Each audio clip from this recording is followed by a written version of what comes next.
谁说我要逃了？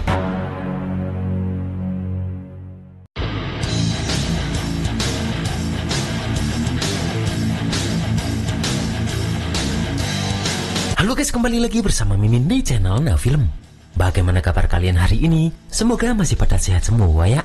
Dan pada video kali ini, Mimin hadir kembali untuk meneruskan alur cerita dari sang penerus Tangsan, yaitu Yoho dan Wang Dong-er dalam Solen 2 episode terbaru, yaitu Solen 2 episode 102. Yang mana pada Solen 2 episode 102 ini menceritakan Yoho dan tim yang menuju kota Riseng untuk mencari para tawanan yang disandra Kekaisaran Ryu.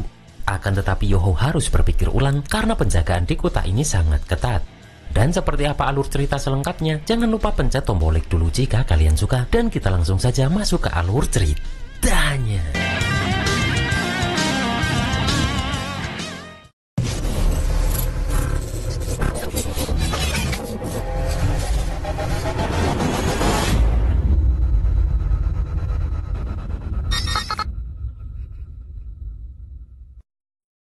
Di sini pun terlihat Su Tianran marah karena hampir 400 master pemandu roh Kekaisaran Ryu tewas dan terluka, serta menyebabkan sejumlah besar posisi meriam dan persenjataan pemandu roh hancur oleh tim Tuan Xuanzi kemarin.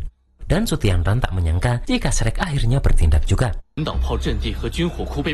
Kemudian Su Tianran menyuruh prajuritnya memanggil guru negara ke istana untuk berunding. Dan di sini Su Tianran juga tak lupa meminta pendapat permaisurinya, yaitu Juzi. Namun di sini Juzi pun meminta Su Tianran untuk tenangkan amarahnya dulu, karena menurut Juzi ada yang mencurigakan dalam peristiwa ini. Padahal Akademi Shrek selama ini selalu mengambil sikap netral terhadap keseimbangan benua. Akan tetapi kali ini mereka tiba-tiba menyerang dan bahkan mengerahkan beberapa ahli tingkat super Douluo, yang mana sepertinya tujuan mereka bukan ini. Dan menurut pandangan Juzi, tindakan Shrek ini lebih sebagai ancaman daripada makna sebenarnya. Karena mereka hanya mengirim ahli-ahli terbaik tanpa menggerakkan pasukan yang terorganisir. Yang mana ini sepertinya sengaja menarik perhatian ahli-ahli terbaik Ryu untuk bertempur, terutama para titel Douluo dari sektor Roh Suci. Mendengar itu Su Tianran sadar jika ternyata ini hanya gertakan, dan dia tahu target yang sebenarnya. Sementara itu Yoho dan tim pun sudah sampai di gerbang kota Riseng. Dan terlihat gerbang kota dijaga ketat oleh prajurit Kekaisaran Ryu. Bahkan mereka harus antri untuk melewati pemeriksaan. Melihat itu pun, Caito merasa ini buruk karena penjagaan sangat ketat. Karena tidak hanya dilengkapi dengan banyak meriam pemandu roh berbagai tingkat, tapi juga dipasang banyak pemandu roh pendeteksi ketinggian di langit, pemandu roh pelacak yang dipicu, pemandu roh pendeteksi udara jarak menengah, pemandu roh pendeteksi panas jarak dekat, dan juga pemandu roh pendeteksi jarak jauh segala medan. Yang mana bahkan seekor lalat yang ingin terbang masuk kota pun bisa langsung terdeteksi. Susansi juga sadar jika kekuatan penjaga di depan gerbang kota juga sangat kuat dan patroli juga sangat ketat. Bahkan ada juga pasukan pertahanan yang berkemah di luar kota yang mana jumlahnya mencapai 3-4 ribu orang. Dan jarak kemah dengan gerbang kota sangatlah dekat, yang mana begitu kota Riseng bermasalah, mereka bisa tiba dalam hitungan menit. Terlihat prajurit langsung menangkap orang yang mempunyai kekuatan roh yang mencoba masuk kota Riseng. Dan bagi Yoho, yang paling merepotkan adalah di depan gerbang kota Riseng dipasang pemandu roh pendeteksi kekuatan roh, yang mana pemandu roh ini bisa mendeteksi getaran kekuatan roh jarak dekat. Bahkan hanya setengah tingkat kekuatan roh pun bisa terdeteksi dengan alat ini. Dan meski keterampilan roh simulasi Yoho dapat mencapai tembus pandang optik, tapi getaran kekuatan roh tidak bisa disembunyikan. Mendengar itu, Susansi sedikit cemas, karena dia merasa jika langkah pertama saja sudah macet. Namun Yoho meminta Susansi dan Caito untuk membawa yang lain mengikuti kerumunan dan berjalan ke depan, karena Yoho akan menyiapkan rencana cadangan. Terlihat mereka pun langsung menjalankan apa rencana Yoho ini. Setelah di depan pintu pemeriksaan pun, terlihat Nanciu Jiu panik apakah benar-benar tidak ada masalah. Dan setelah melihat rombongan Caito pun, prajurit langsung meminta mereka maju. Dan prajurit itu bertanya dari mana asal mereka karena mereka tampak asing di tempat ini. Caito pun mengaku jika dia dan teman-temannya adalah orang Mingdu yang berbisnis kecil-kecilan. Kemudian prajurit itu meminta kantung di kuda Caito untuk dibuka. Namun setelah dibuka, itu hanyalah jeruk madu asli Mingdu. Setelah itu pun, prajurit tersebut meminta mereka semua maju untuk diperiksa. Dan setelah itu, baru mereka bisa masuk kota. Terlihat Nanciu Jiu panik karena Yoho belum datang. Padahal giliran mereka diperiksa sudah hampir tiba. Setelah itu prajurit bertanya siapa yang akan maju lebih dulu. Dan terlihat Caito pun yang berniat untuk maju di pemeriksaan ini duluan. Akan tetapi prajurit itu meminta Nancuju duluan karena dia terus melihat ke belakang. Di sini pun dengan gaya manja, Nancuju bertanya pada prajurit itu apakah mesin ini tidak akan merusak tubuh. Dan prajurit itu mengatakan jika itu tidak apa-apa karena dia hanya akan dipindai oleh pemandu roh pendeteksi kekuatan roh saja, yang mana itu tidak akan berpengaruh pada tubuh. Setelah itu terlihat Saito CS hanya bisa memegang kepala mereka mendengar Nancuju bertanya lagi apakah setelah disinari mesin ini akan jadi jelek. Dan terlihat ibu-ibu di belakang marah-marah karena Saito CS yang berada di depan lama sekali. Setelah itu pun Nancuju maju dengan pelan dan terlihat jika pada pemeriksaan pertama dia bisa lolos. Akan tetapi terlihat dia sangat cemas saat akan melewati alat kedua, yang mana hal itu pun juga membuat teman-temannya panik. Tiba-tiba muncul ledakan di tempat lain saat Nancuju akan melewati alat itu. Dan melihat prajurit yang langsung siaga, Nancuju awalnya mengira jika mereka berusaha untuk menangkap dirinya karena dirinya adalah seorang master roh. Akan tetapi prajurit langsung menutup gerbang karena ternyata ada serangan dari arah lain. Terlihat penjaga yang di depan gerbang pun mencoba menahan orang-orang yang ingin masuk. Dan Saito CS pun akan memanfaatkan kekacauan ini untuk lolos dari gerbang pendeteksi kekuatan roh dan masuk ke kota. Dan terlihat mereka langsung masuk ke gerbang kota lewat sisi lain dari alat pendeteksi roh tersebut. Setelah berhasil masuk pun, mereka memikirkan bagaimana dengan Huo Yuhao. Karena kemampuan penyamarannya juga tidak bisa menghindari pendeteksi kekuatan roh. Akan tetapi lewat deteksi mentalnya, Yuhao meminta mereka masuk kota dulu. Karena Yuhao punya cara sendiri untuk mengatasinya. Dan mendengar itu pun, Susanshi mengatakan jika saat ini mereka hanya bisa percaya pada Yuhao. Dan terlihat mereka masuk kota Riseng tanpa ada kendala. Sementara di tempat ledakan tadi, prajurit melaporkan pada komandannya jika tim A dan tim B tidak menemukan jejak penyerang. Yang mana karena itu, komandan ini meminta anak buahnya untuk kembali. Dan setelah itu pun, gerbang kota Riseng ini kembali dibuka lagi. Terlihat semua orang kembali antri untuk masuk dan ibu-ibu tadi masih marah-marah. Tak lama setelah itu pun giliran Yuhao untuk masuk dan terlihat dia lolos dari pemeriksaan pertama. Kemudian terlihat Yuhao mengatur nafas dulu untuk masuk ke alat pemeriksaan kedua. Yang mana kemudian dengan santainya Yuhao memasuki itu. Setelah itu lampu menyala hijau yang menandakan jika tidak ada kekuatan roh pada tubuh Yuhao ini. Karena ternyata setelah 3 bulan meditasi, pengendalian kekuatan mental Yuhao naik 1 tingkat lagi. Yang mana dia bisa menggunakan kekuatan mental untuk menekan kekuatan roh sepenuhnya pada titik dantian. Dan Yuhao tahu jika pendeteksi kekuatan roh ini paling-paling hanya mendeteksi Yuhao sebagai orang biasa dengan kekuatan mental yang bagus. Setelah itu terlihat jika banyak alat pemandu roh yang juga dipasang di dalam kota Riseng ini. Dan terlihat Saito CS yang sudah berada di penginapan cemas melihat keadaan di luar. Sementara Susanshi yang menunggu Yuhao di lobi hotel juga cemas karena Yuhao belum juga datang. Dan terlihat jika dia terus menunggu Yuhao di tempat itu hingga hari berganti malam. Kemudian Susanshi pun keluar dan ngumpet untuk terus menunggu Yuhao ini. Karena dia melihat para prajurit terus menjaga ketat meski hari sudah malam. Melihat itu pun Susanshi sempat berpikir jika jangan-jangan Yuhao tertangkap. Akan tetapi tiba-tiba Yuhao datang dengan mengagetkan Susanshi ini. Yang mana Susanshi lega karena akhirnya dia bertemu Yuhao. Setelah masuk ke penginapan pun, Yuhao memberitahu jika setelah masuk kota, dirinya melakukan observasi awal. Yang mana kota Riseng mempunyai penjagaan ketat. Namun selain pasukan pertahanan kota, tidak terlihat jejak Master Roh. Dan Yuhao yakin jika tempat menahan Chandra pasti sangat bersembunyi. Dan mungkin mereka ditahan di bawah tanah agar tidak terdeteksi. Mendengar itu Nancuju meminta Yuhao memberikan perintah untuk bergerak malam ini. Akan tetapi Yuhao meminta Nancuju tenang karena bagi Yuhao berhasil menyusup ke kota Riseng adalah misi pertama yang sudah selesai. Maka dari itu pun mereka tidak boleh terburu-buru.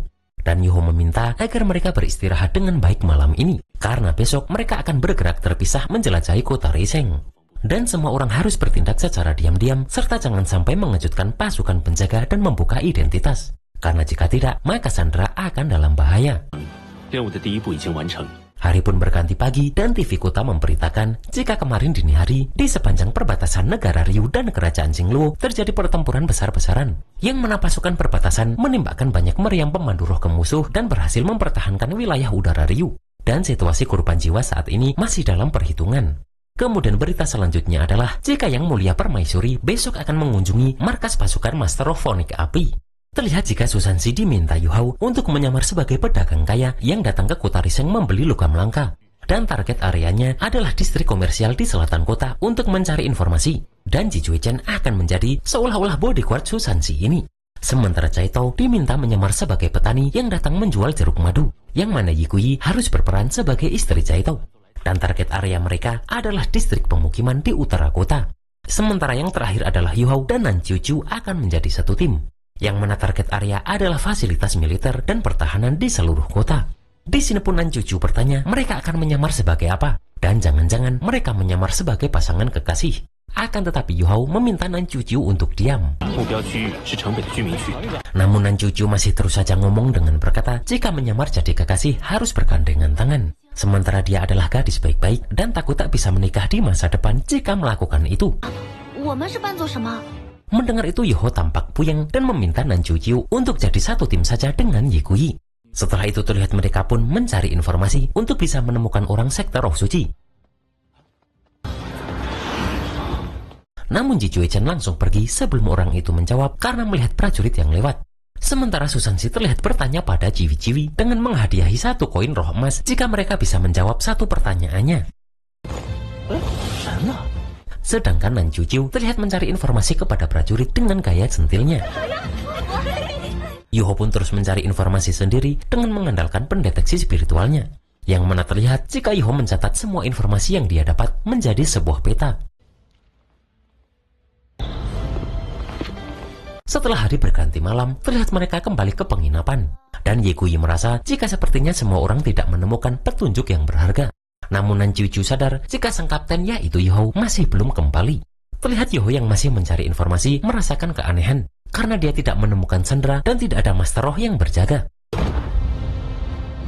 Tak lama setelah itu, Yuhao merasakan ada getaran kekuatan roh di sekitarnya. Dan setelah itu Yuhao melihat orang aneh yang sedang menjual benda yang disebut botol kebahagiaan dari kota Mingdu.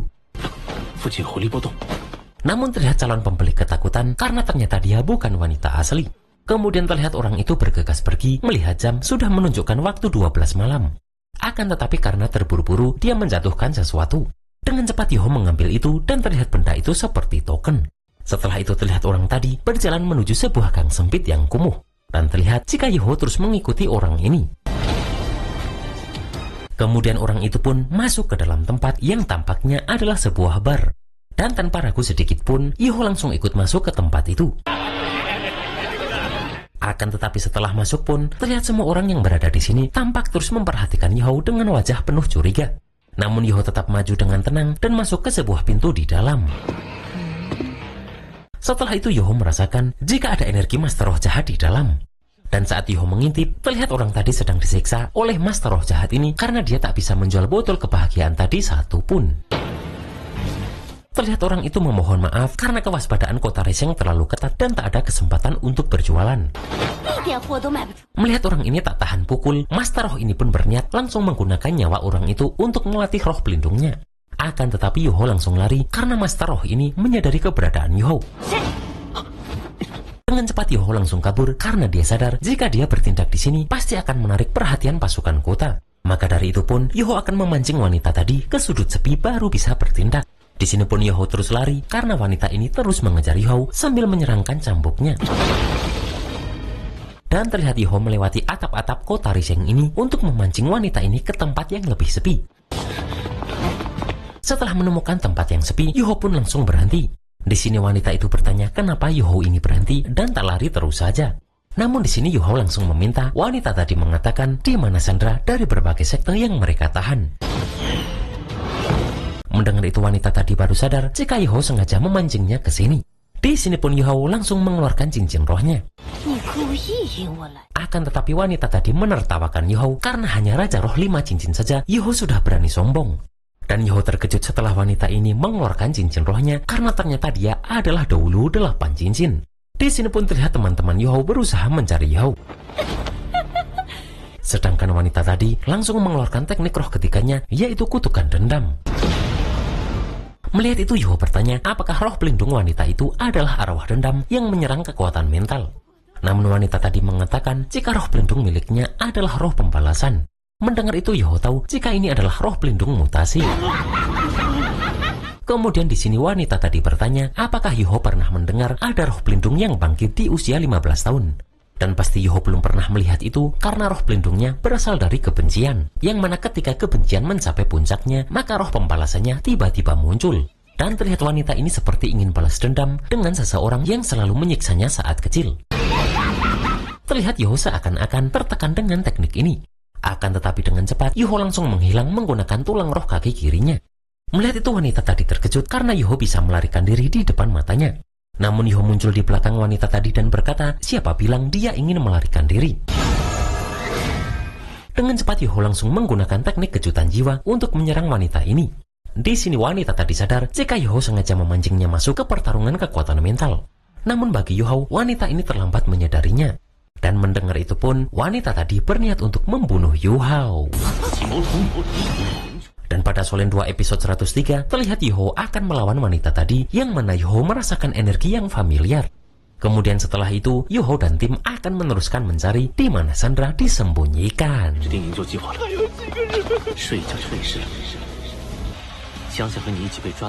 Dan itulah guys alur cerita Solen 2 episode 102 ini. Lagi-lagi Yuho ya kan, selalu ada cara untuk bisa berhasil lolos dari bahaya dan pemeriksaan ketat. Dan seperti apa pertarungan yang sebenarnya antara Yuho dan wanita tadi, kita tunggu saja dalam Solen 2 episode 103. Akhir kata, selamat malam mingguan dan see you next episode.